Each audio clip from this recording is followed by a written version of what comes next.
All right. Hello, everyone. I hope we all had a good day. We're ready to take our story back up. The beginning of Chapter 8 of The Gunslinger from the Dark Tower, Book 1. Chapter 8. She ceased her narrative, and when he made no immediate comment, she thought at first that the story had put him to sleep. She began to drowse herself when he asked, "That's all?" "Yes, that's all. It's very late." Um, he was rolling another cigarette. "Don't go getting your tobacco dandruff in my bed," she told him, more sharply than she had intended. "No." Silence again. The tip of his cigarette winked off and on. "You'll be leaving in the morning," she said dully. "I should. I think he's left a trap for me here, just like the one he left for you." "Do you really think that number would—" "If you like your sanity, you don't ever want to say that word to Nort," the gunslinger said. "Put it out of your head. If you can, teach yourself that the number after 18 is 20, that half of 38 is 17. The man who signed himself Walter O'Dim is a lot of things, but a liar isn't one of them. But when the urge comes and it's strong, come up here and hide under your quilts and say it over and over again. Scream it, if you have to, until the urge passes. Time will come when it won't pass." The gunslinger made no reply, for he knew this was true. The trap had a ghastly perfection. If someone told you you'd go to hell if you thought about seeing your mother naked— once when the gunslinger was very young, he had been told this very thing— you'd eventually do it. And why? Because you did not want to imagine your mother naked. Because you did not want to go to hell. Because, if given a knife and a hand in which to hold it, the mind would eventually eat itself, not because it wanted to, but because it did not want to. Sooner or later, Allie would call Nord over and say the word. "Don't go," she said. "We'll see." She turned on his side away from her, but she was comforted. He would stay at least for a little while. She drowsed. On the edge of sleep, she thought again about the way Nort had addressed him in that strange talk. It was the only time she had seen her strange new lover express emotion. Even his lovemaking had been a silent thing, and only at the last had his breathing roughened and then stopped for a second or two. He was like something out of a fairy tale or a myth, a fabulous, dangerous creature. Could he grant wishes? She thought the answer was yes, and that she would have hers. He would stay a while. That wish was enough for a luckless, scarred bitch such as she. Tomorrow was time enough to think of another, or a third. She slept. Chapter 9. In the morning, she cooked him grits, which he ate without comment. He shoveled them in without thinking about her, hardly seeing her. He knew he should go. Every minute he sat here, the man in black was further away, probably out of the hard pan and arroyos and into the desert actual by now. His path had been undeviatingly southeast, and the gunslinger knew why. "Do you have a map?" he asked, looking up. "Of the town?" she laughed. "There isn't enough of it to need a map." "No. Of what's southeast of here?" Her smile faded. "The desert. Just the desert. I thought you'd stay for a while yet." "What's on the other side of the desert?" "Well, how would I know? Nobody crosses it. Nobody's tried since I was here." She wiped her hands on her apron, got pot holders, and dumped the tub of water she had been heating into the sink, where it splashed and steamed. "The clouds all go that way. It's like something sucks them." He got up. "Where are you going?" She heard the shrill fear in her voice and hated it. To the stable. If anyone knows, the hostler will. He put his hands on her shoulders. The hands were hard, but also warm. And to arrange for my mule. If I'm going to be here, he should be taken care of. For when I leave. But not yet. She looked up at him. But you watch that Kennerly. If he doesn't know a thing, he'll make it up. Thank you, Allie. When he left, she turned to the sink, feeling the hot, warm drift of her grateful tears. How long since anyone had thanked her? Someone who mattered. Chapter 10. Kennerly was a toothless and unpleasant old satyr who had buried 2 wives and was plagued with daughters. 2 half-grown ones peeked at the gunslinger from the dusty shadows of the barn. A baby drooled happily in the dirt. A full-grown one, blonde, dirty, and sensual, watched with speculative curiosity as she drew water from the groaning pump beside the building.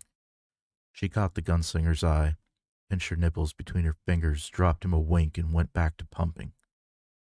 The hostler met him halfway between the door to his establishment and the street. His manner vacillated between a kind of hateful hostility and craven fawning.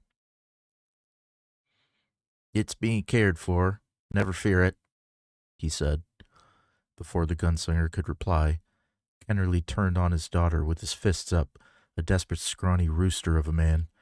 You get in, Subi. You get the hell right in. Subi began to drag her bucket sullenly toward the shack appended to the barn. You met my mule, the gunslinger said. Yes, I. Ain't seen no mule in quite a time, especially one that looks as threaded as yourn. 2 eyes, 4 legs. His face squinched together, almost alarmingly in an expression meant to convey either extreme pain or the notion that a joke had been made. The gunslinger assumed it was the latter, although he had little or no sense of humor himself.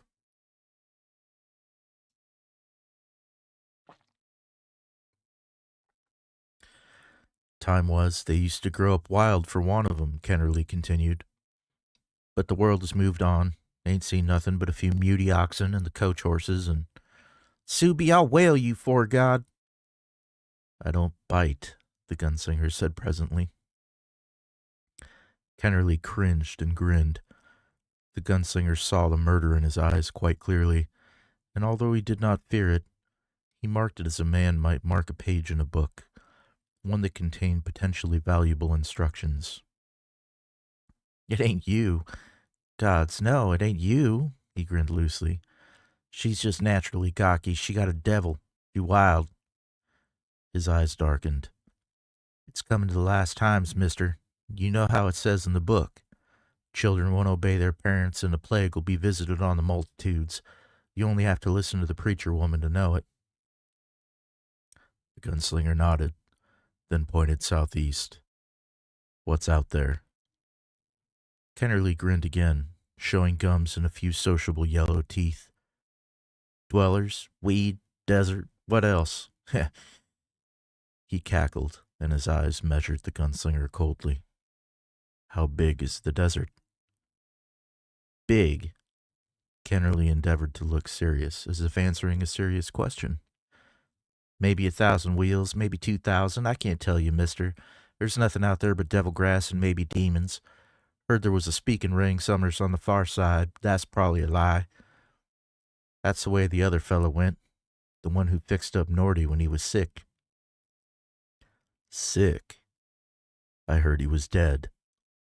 Kennerly kept grinning. Well, maybe. But we're growed-up men, ain't we? But you believe in demons. Kennerly looked affronted. That's a lot different. Preacher woman says... He blathered and palavered ever onward.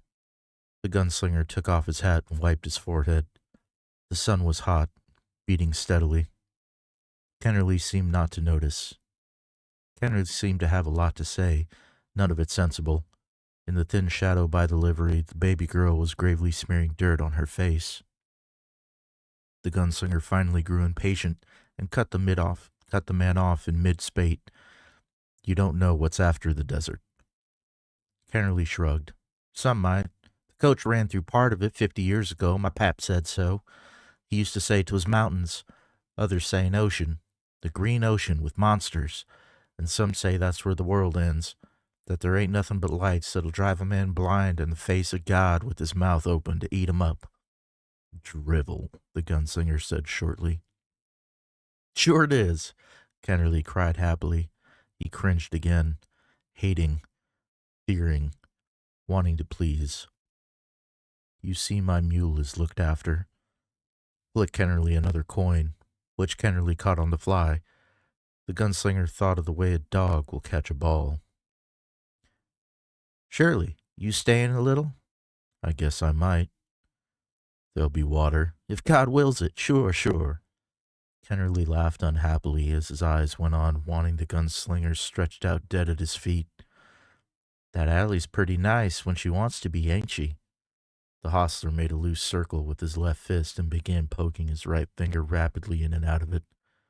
Did you say something? The gunslinger asked remotely. Sudden terror dawned in Kennerly's eyes, like twin moons coming over the horizon. He put his hands behind his back like a naughty child caught with the jam jar.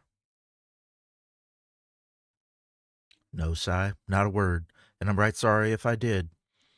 He caught sight of Subi leaning out a window and whirled on her. I'll whale you now, you little slut whore, fore God, I'll... The gunslinger walked away, aware that Kennerly had turned to watch him, aware of the fact that he could whirl and catch the hostler with some true and untinctured emotion distilled on his face. Why bother? It was hot, and he knew what the emotion would be. Just hate. Hate of the outsider. He'd gotten all the man had to offer. The only sure thing about the desert was its size. The only sure thing about the town was that it wasn't all played out here. Not yet.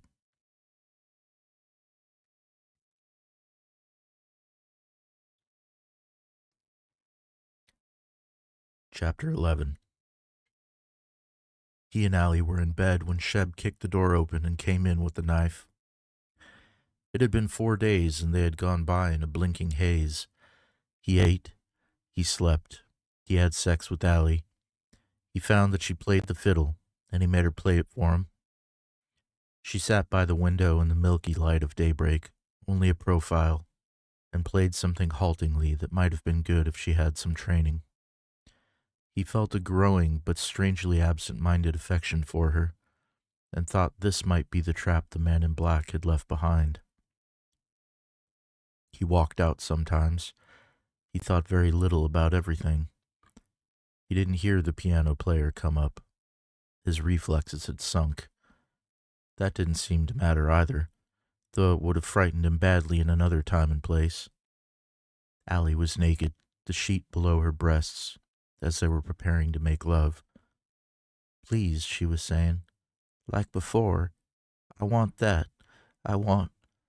The door crashed open, and the piano player made his ridiculous knock-kneed run for the sun. Allie didn't scream, although Sheb held an 8-inch carving knife in his hand. He was making noise, an inarticulate blabbering. He sounded like a man being drowned in a bucket of mud. Spittle flew. He brought the knife down with both hands, and the gunslinger caught his wrists and turned them. The knife went flying. Sheb made a high, screeching noise, like a rusty screen door. His hands fluttered in marionette movements, both wrists broken. The wind gritted against the window. Allie's looking glass on the wall, faintly clouded and distorted, reflected the room.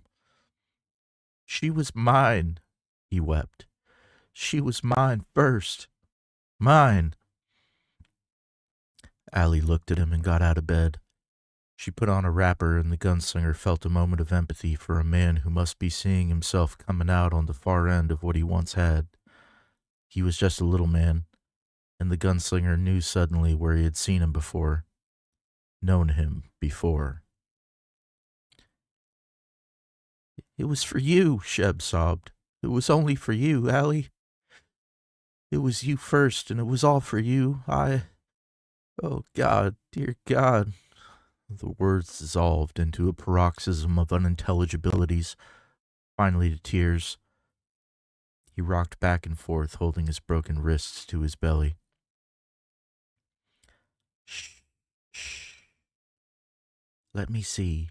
She knelt beside him. Broken. Sheb, you ass. How'll you make your living now? Didn't you know you were never strong?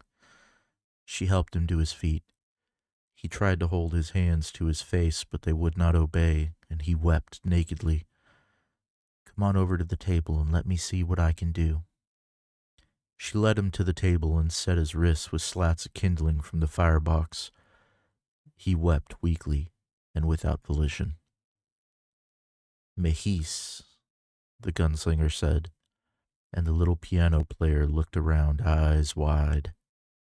The gunslinger nodded, amiably enough now that Sheb was no longer trying to stick a knife in his lights. Mejis, he said again, on the clean sea. What about it? You were there, weren't you? Many and many, as they did say. What if I was? I don't remember you. But you remember the girl, don't you? A girl named Susan and Reap Night. His voice took on an edge. Were you there for the bonfire? The little man's lips trembled. They were covered with spit. His eyes said he knew the truth. He was closer to dead now than when he'd come bursting in with the knife in his hand. Get out of here, the gunslinger said. Understanding dawned in Sheb's eyes. But you was just a boy. One of them 3 boys. You come to count stock, and Eldred Jonas was there, the coffin hunter, and... Get out while you still can, the gunslinger said, and Sheb went, holding his broken wrists before him. She came back to the bed. What was that about? Never mind, he said. All right, then where were we? Nowhere. He rolled on his side away from her. She said patiently, You knew about him and me. He did what he could, which wasn't much, and I took what I could because I had to. There's nothing to be done. What else is there? She touched his shoulder. Except I'm glad that you're so strong. Not now, he said. Who was she? And then answering her own question. A girl you loved. Leave it, Allie. I can make you strong. No, he said. You can't do that. We're going to pause for just a moment. Chapter 12. The next night the bar was closed. It was whatever passed for the Sabbath,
brothers and sisters in Christ. It was a haunting line. For a moment, the gunslinger felt mixed feelings of nostalgia and fear, stitched in with an eerie feeling of deja vu, and he thought, I dreamed this, or I was here before. If so, when? Not Mahis. No, not there. He shook the feeling off. The audience, perhaps 25 all told, had become dead silent. Every eye touched the preacher woman. The subject of our meditation tonight is the interloper. Her voice was sweet, melodious, and the speaking voice a well-trained contralto. A little rustle ran through the audience. I feel, Sylvia Pitson said reflectively, that I know almost everyone in the good book personally. In the last 5 years, I've worn out 3 of 'em, precious though any book be in this ill world, and uncountable numbers before that. I love the story, and I love the players in that story. I have walked arm in arm in the lion's den with Daniel. I stood with David when he was tempted by Bathsheba as she bathed at the pool. I have been in the fiery furnace with Shadrach, Meshach, and Abednego. I slew the 2,000 with Samson when he swung the jawbone and was blinded with St. Paul on the road to Damascus. I wept with Mary at Golgotha. Soft, churring sigh in the audience. I have known and loved them. There is only one, she held up a finger, only one player in the greatest of all dramas that I do not know. Only one who stands outside with his face in the shadow. Only one who makes my body tremble and my spirit quail. I fear him. I do not know his mind, and I fear him. I fear the interloper. Another sigh. One of the women put a hand over her mouth as if to stop a sound and was rocking. The interloper who came to Eve as a snake on its belly in the dust, grinning and writhing. The interloper who walked among the children of Israel while Moses was up on the mount, who whispered to them to make the golden idol, a golden calf, and to worship it with foulness and fornication. Moans, nods. The interloper. He stood on the balcony with Jezebel and watched as King Ahaz fell screaming to his death, and she grinned as the dogs gathered and lapped up his blood. Oh, my little brothers and sisters, watch thou for the interloper. Yes, oh Jesus. This was the man the gunslinger had first noticed coming into town, one with the straw hat. He has always been there, my brothers and sisters, but I don't know his mind, and you don't know his mind. Who could understand the awful darkness that swirls there, the pride and the titanic blasphemy, the unholy glee, and the madness, the gibbering madness that walks and crawls and wiggles through men's most awful wants and desires? Oh, Jesus, Savior, it was him who took our Lord up on the mountain. Yes, it was him that tempted and shewed all the world and the world's pleasures. Yes, it's him that will return when last times come on the world, and they are coming, my brothers and sisters. Can't you feel they are? Yes. Rocking and sobbing, the congregation became a sea. The woman seemed to point it at all of them and none of them. It's him that will come as the Antichrist, a crimson king with bloody eyes to lead men into the flaming bowels of perdition, to the bloody end of wickedness, as star wormwood hangs blazing in the sky, as gall gnaws at the vitals of the children, and as women's wombs give forth monstrosities, as the works of men's hands turn to blood. Oh God, God. The woman fell on the floor, her legs crashing up and down against the wood. One of her shoes flew off. It's him that stands behind every fleshly pleasure, him who made the machines with La Merc stamped on them. Him, the interloper. La Merc, the gunslinger thought.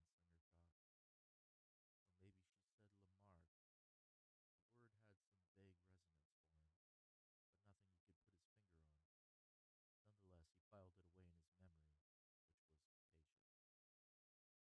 Yes, Lord, they were screaming. The man fell on his knees, holding his head and praying. When you take a drink, who holds the bottle? The interloper. When you sit down to a faro or a watch me table, who turns the cards? The interloper. When you ride in the flesh of another's body, when you pollute yourself with your solitary hand, to whom do you sell your soul?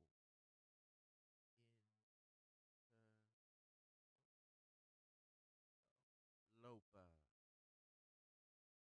Who is he? She cried, the calm within. He could sense the calmness, the mastery, the control and domination. He thought suddenly, with terror and absolute surety, that the man who called himself Walter had left Stephen in her. He was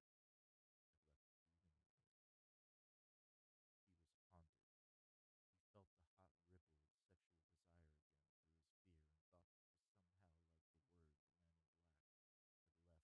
was somehow like the word the man in black had left in Allie's mind like a loaded trap.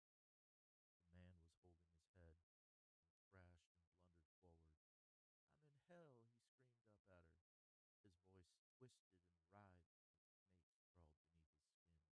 I done fornications, I done gambling, I done weed, I done sins. But his voice rose skyward in a dreadful, hysterical wail that drowned articulation. He held his head as if it would burst like an overripe cantaloupe at any moment.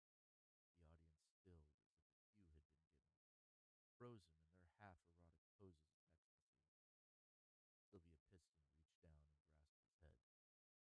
The man's cry ceased as her fingers, strong and white, unblemished and gentle, worked through his hair. He looked up at her dumbly. Who was with you in sin? She asked. Her eyes looked into his, deep enough, gentle enough, cold enough to drown him. The, the interloper. Called who?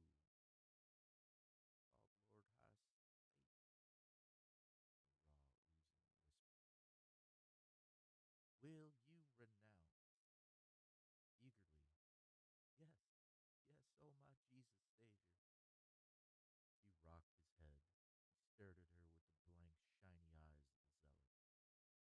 If he walked through that door, she hammered a finger at the vestibule shadows where the gunslinger stood. Would you renounce him to his face? On my mother's name. Do you believe in the eternal love of Jesus? He began to weep. Fucking A, I do. He forgives you that, Johnson. Praise God. Still weeping. I know he forgives you just as I know he will cast out the unrepentant from his palaces and into the place of burning darkness beyond the end of end world. Praise God. Congregation drained. Spoke it solemnly. Just as I know this interloper, this Satan, this lord of flies and serpents will be cast down and crushed. Will you crush him if you see him, Johnson? Yes, praise God, Johnson wept, with both feet. Will you crush him if you see him, brothers and sisters? Yes. Wait.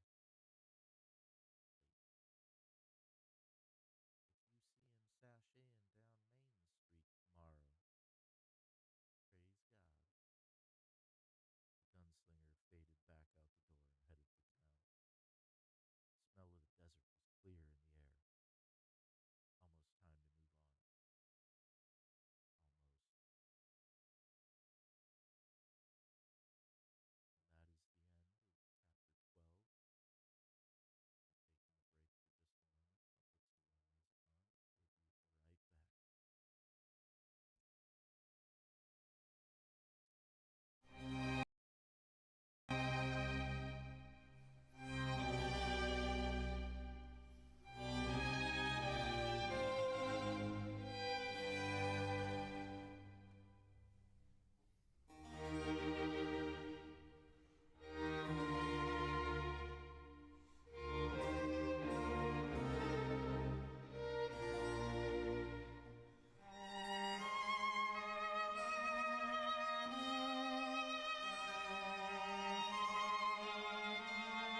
Chapter 13. In bed again. She won't see you, Allie said. She sounded frightened. She doesn't see anybody. She only comes out on Sunday evenings to scare the hell out of everybody. How long has she been here? 12 years, or maybe only 2. Time's funny, as thou knows. Let's not talk about her. Where did she come from? Which direction? I don't know.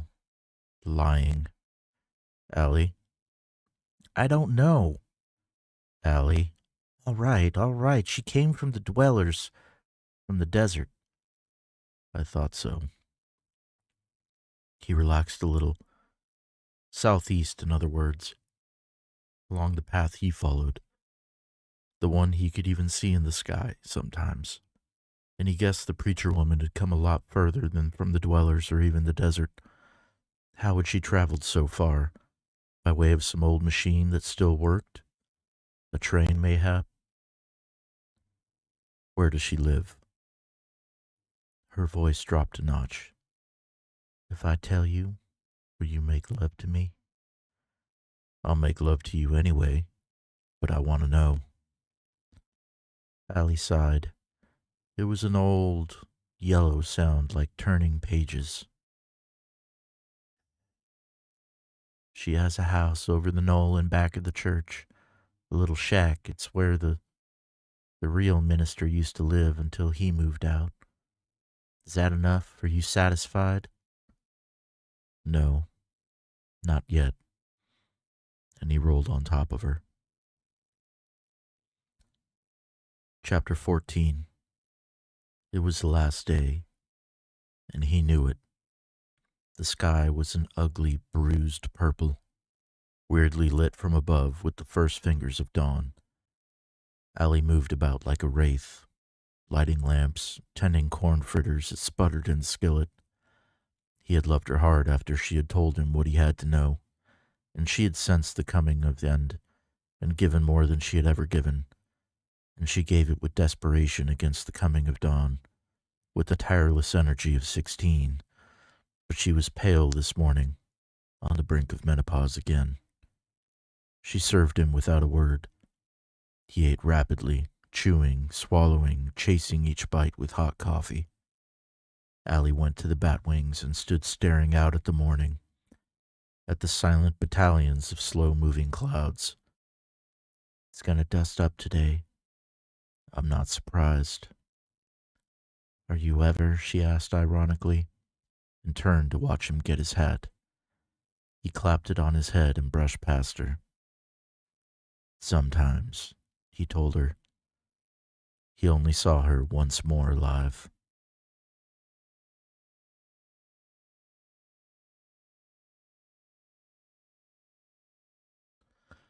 All right, everybody. I sincerely hope that you've enjoyed chapters 8 through 14 of The Gunslinger. We'll be picking it up tomorrow, starting with chapter 15, and I sincerely hope to see you then. So if you enjoyed the reading, please be sure to come back Monday through Friday, 9 p.m. Pacific Standard Time. And if I gave you any bit of enjoyment, please be sure to hit the like button, subscribe, and maybe hit the notification bell so that when I'm about to go live, you know about it. All right. I hope you all have a great night. Thank you so much for coming by, and I really enjoyed reading to you. Bye-bye.